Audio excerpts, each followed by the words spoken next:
Hey guys, Crystal here from Indie Hip Chick and welcome back to our channel. So in today's video, I am going to be doing something I haven't done in a very long time, and that is showing you guys my bullet journal setup.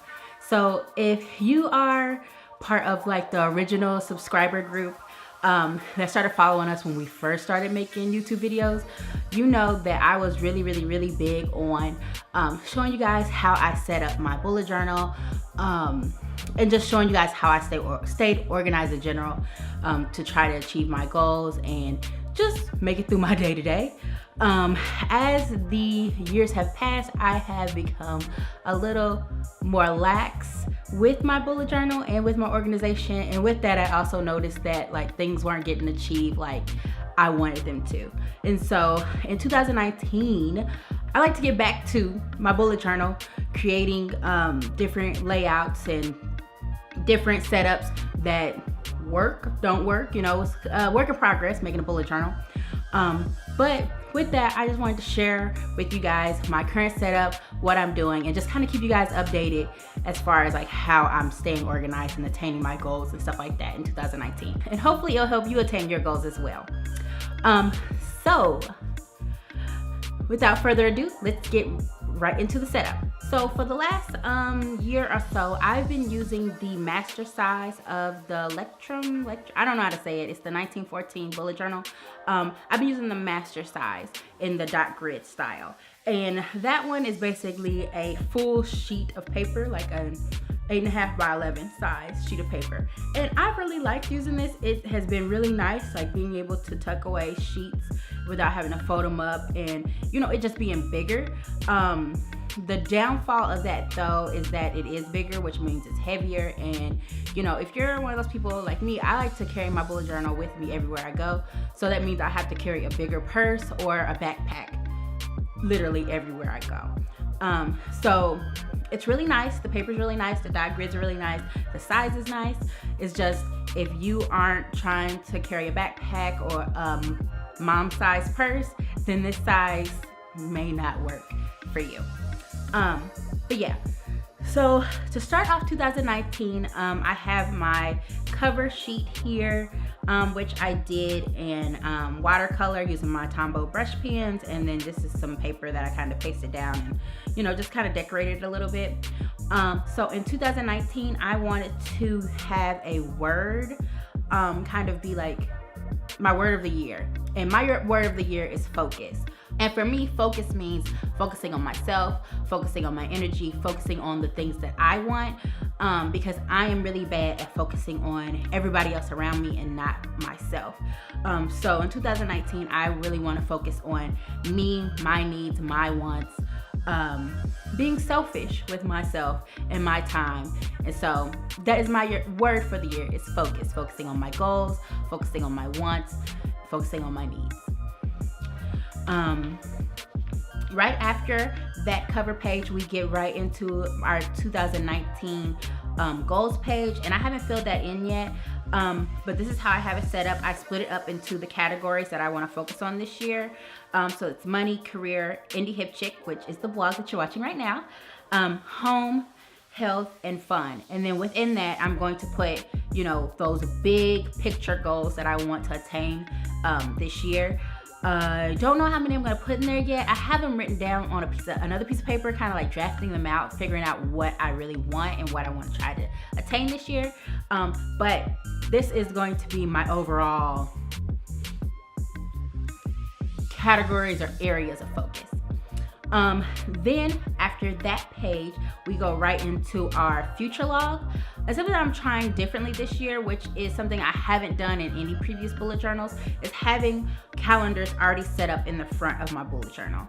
I've noticed that when I don't put a calendar spread of all the calendar months somewhere, that I only focus on one month at a time, I never know what's going on, you know, in February, when it's January. It's just kind of like out of sight, out of mind kind of thing. Like it's not good. Let's put it that way. It's not good for me, because I will over plan, I will overbook, when I don't have it set up in a way where I can see what's happening. I can write it down and I just know that, you know, this day I am full, I can't do anything.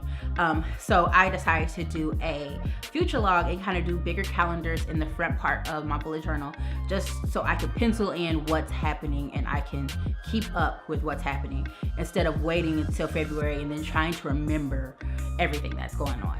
So as you can see, I have January, February, March, April. It just goes through all the different months here, and then I have a 6-month check-in with my goals on this page, 6 months into the spread. And here I am, once I get to my 6-month period, I'm going to look at what I've done so far with my 2019 goals, see what things I've already accomplished, maybe add a few things, maybe adjust some things. I think 6 months is a good amount of time to decide, like, okay, maybe some things need to change. You're giving it enough time to make some progress, but not giving it the entire year to not make any progress. You know what I mean? So I have my 6-month spread here where I'll just update things and, change things accordingly. And then I continue my spread July, August, September, October, November, December. And then after that, we get into my first monthly spread. So it's January, so we have the January spread. I have it labeled as January goals, which I have it all bracketed out just like I did on the goals page: money, career, home, health, fun, indie hip chick. And I put in here what the things I want to try to do that particular month. And then this area is just everything else. Maybe things that don't fit into those categories, things I just need to remember, things that, are important. They just kind of go here just so I can remember them and I can pencil them in at some point. Hopefully before the end of the month, they get penciled in. But I just have them here as just a reminder of things that I need to remember for January. And then I have a big calendar, which maybe it might be a little redundant for some people, but I like having a bigger calendar here where I can, transfer all the things from my future log into here. And then if I need to add additional things, I can add them here. And then I also like to X off the days that have passed so I can remember what the date is. So that's what this is. It is the January calendar spread. It's just a little bit bigger than the future log, and you don't have to use it if you don't want to. After that, I have my workout spread, and I created little stickers for this workout spread. So this is for my workout tracker, which I accidentally crossed off the 6. The 6 isn't here yet, or maybe it will be once this video comes out. I don't know. It's the 3rd. I didn't work out today, and so I am marking off each day as I'm going, just so I can know how many days I have worked out this month. And then here I am putting what each workout was, just so I can remember what I've done already and try to get a whole body workout versus just cycling, because I really like cycling. So like this, day 1 I did the sprint, day 2 I did the trip, and those are both cycling. So I need to make sure I do some type of strength training or weightlifting on the next day that I work out. So far I haven't said how many days I want to work out altogether. I just want to see how many I accomplished this month and then maybe set a number goal for February. But this is just how I'm getting it started. And I really like how it looks. I think it looks really cute. Has like the little washi tape. This is on watercolor paper, and then this is cardstock. I thought it was really nice because then I can use my Tombow pens and kind of like make it look watercolorish when I fill them in. And then this here is my water tracker, and I created one for when there are 30 days and then when there are 31 days. When there's 28 days, I am just going to scratch out some days because I don't feel like making a whole nother one for 28 days. But this is my water tracker. Each day I am filling in how many bottles of water I've drinking. 5 equals 120 ounces for me, which is pretty darn close to a gallon. If I can get to the 5, then of course I will drink a little bit more so I can make sure I get my gallon. But I at least want to get 120 ounces a day of water, or really darn close. And I'm doing pretty good. I just need to get in that last bottle of water. It's been a little struggle. but I think today will be the first day that I actually get the whole 120 ounces. Yeah, I think today's gonna be that day. But this is my water tracker and this is my workout tracker. And if you're interested in either of these little printouts, let me know in the comments below and I will upload them to the Indie Hip Chick blog for you guys to download for free.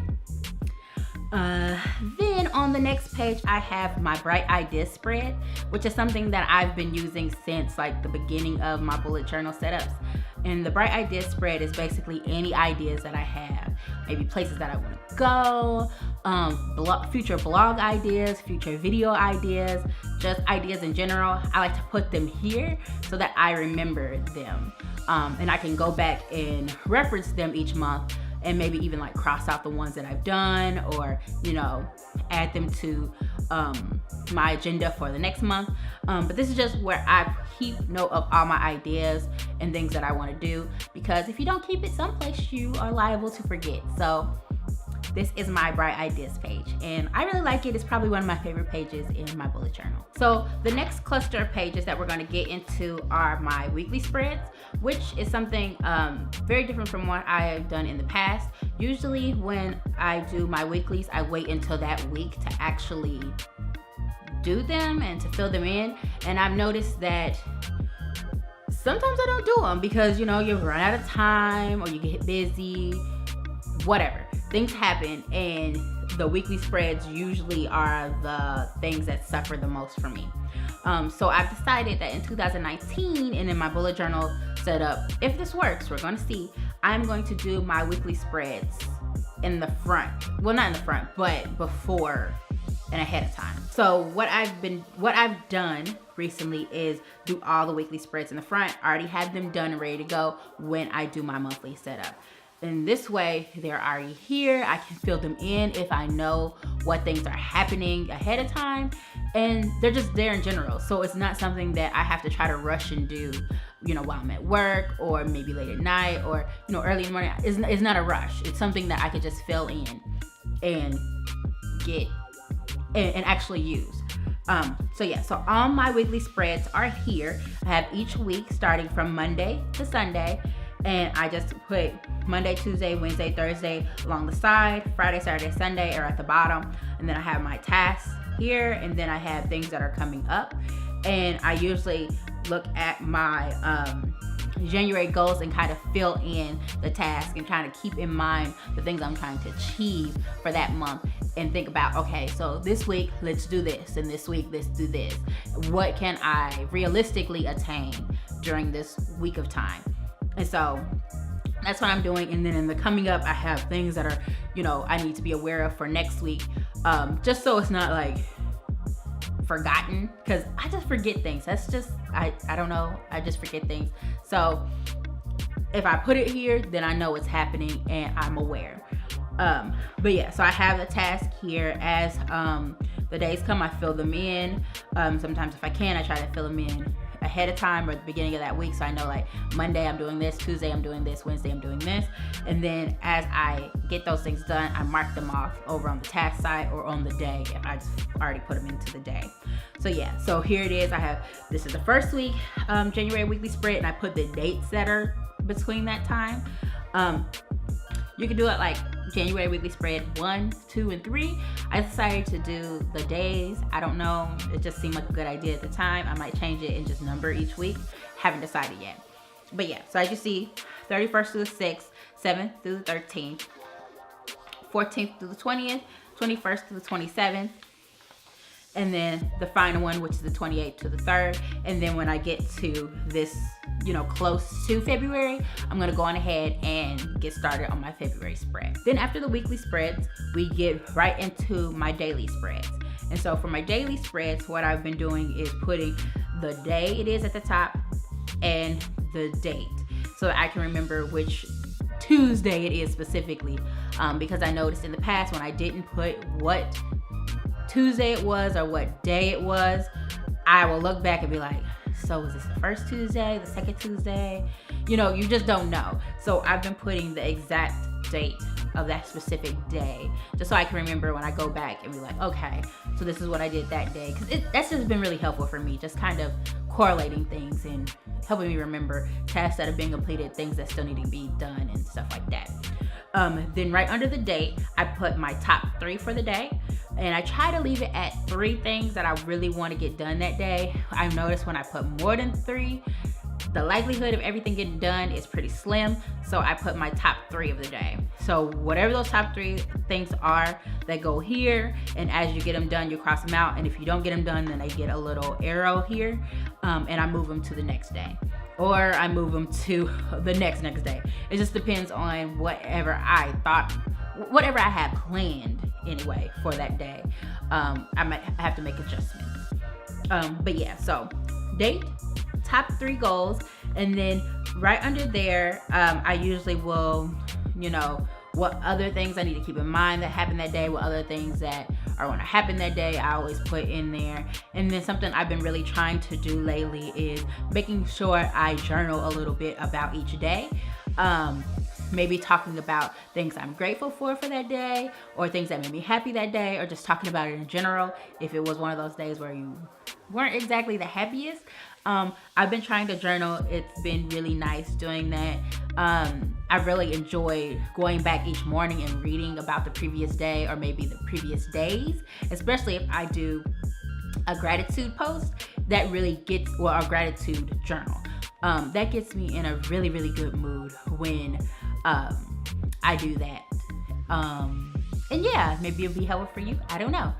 But that's what I usually do on my daily spread. It's the date, the goals of that day, and then a little bit of journaling and whatever other things I need to keep in mind for that day or for that week. And yeah, and here we are today. And that is all that I have so far in my bullet journal for 2019. I hope it was helpful for you guys, and I hope maybe it gave you guys some ideas on ways to get organized, or maybe how to alter or set up your own bullet journal. If you enjoyed this video, please go ahead and give us a thumbs up and subscribe to the channel. I'm going to try to do videos on my spreads each month. I don't know if they're really going to change a whole lot, to be honest, because I really like this setup so far, but we'll see, because we got 31 days to see if some things don't work. So I will try to do videos on things, how I've updated things, how I changed things, what things are working well, what things aren't working well, any new spreads that I decide to implement into the bullet journal, and just kind of give you guys an update on how things are going. Yeah, and hopefully it'll be helpful to you and your organization of 2019 and help you get those goals achieved and be the wonderful you that you are. So yeah, so that is all for this video. I really hope you guys enjoyed it, and as always, thank you for watching, and I'll see you guys in the next one.